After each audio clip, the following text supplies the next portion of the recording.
ગુજરાતમાં 10,000 સ્થાનિક સ્વરાજ્યની બેઠકો માટે હાલમાં મતદાન ચાલી રહ્યું છે. ત્યારે કોઈક જગ્યા એવી છે કે જ્યાં મતદારો આળસ દાખવી રહ્યા છે, તો કોઈક જગ્યાઓ એવી છે કે જ્યાં મતદારો આક્રમક બનીને વોટિંગ કરી રહ્યા છે. તો આજે સૌરાષ્ટ્રની સૌથી મહત્વપૂર્ણ મહાનગરપાલિકા એવી મોરબીની આજે વાત કરવી છે કે મોરબીમાં આજે મતદારોએ બમ્પર વોટિંગ કર્યું છે. અને આપને એ પણ જણાવી દઈએ કે મોરબીમાં ધારાસભ્ય કાંતિ અમૃત્યા અને જે ભારતીય જનતા પાર્ટીના નારાજ કાર્યકરો હતા તેમની વચ્ચે આક્ષેપબાજીઓ છેલ્લે ચૂંટણી પ્રચારમાં એક નવી ચરમસીમાએ પહોંચી ચૂકી હતી. તો આવો જાણીએ સમાચાર વિસ્તારથી. નમસ્કાર, જમાવટ સાથે હું છું પાર્થ.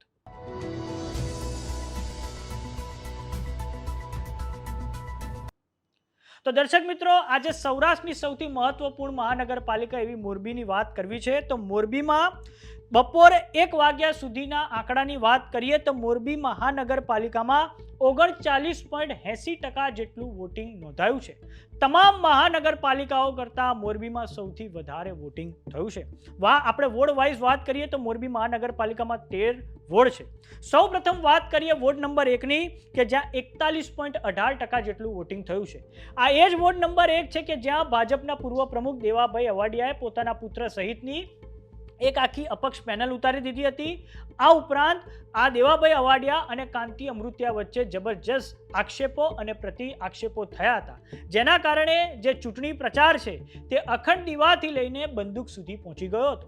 આ પછી વાત કરીએ મોરબીમાં વોર્ડ નંબર 2ની તો 37.64% વોટિંગ થયું છે. બપોર 1 વાગ્યા સુધીમાં વોર્ડ નંબર 3માં 41.95%, વોર્ડ નંબર 4માં 45.13%, વોર્ડ નંબર 5માં 39.20%, વોર્ડ નંબર 6માં 33.79%, વોર્ડ નંબર 7માં 29.51%, વોર્ડ નંબર 8માં 43.46%, વોર્ડ નંબર 9માં 41.11%, વોર્ડ નંબર 10માં 39.51%, મોરબીના વોર્ડ નંબર 11માં 43.93% જે સૌથી વધારે વોટિંગ થયું છે વોર્ડ નંબર 11માં. આ પછી વોર્ડ નંબર 12માં 39.3% અને વોર્ડ નંબર 13માં 37.78% જેટલું વોટિંગ થયું છે.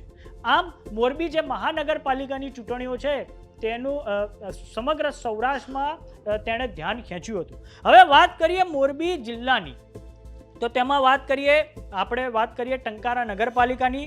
તો બપોરે જે 1 વાગ્યા સુધીમાં નગરપાલિકામાં 54.51% વોટિંગ થયું છે.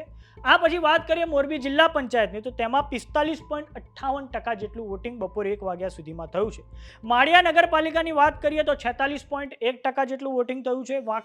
વાંકાનેર નગરપાલિકાની વાત કરીએ તો ત્યાં 31.86% જેટલું વોટિંગ થયું છે. આ પછી હળવદ તાલુકા પંચાયતમાં 39.71%, મોરબી તાલુકા પંચાયતમાં 43.88%, આ પછી વાંકાનેર તાલુકા પંચાયતમાં 49.56%, માળિયા મિયાણા તાલુકા પંચાયતમાં 47.2% અને ટંકારા તાલુકા પંચાયતમાં 49.89% જેટલું વોટિંગ થયું છે.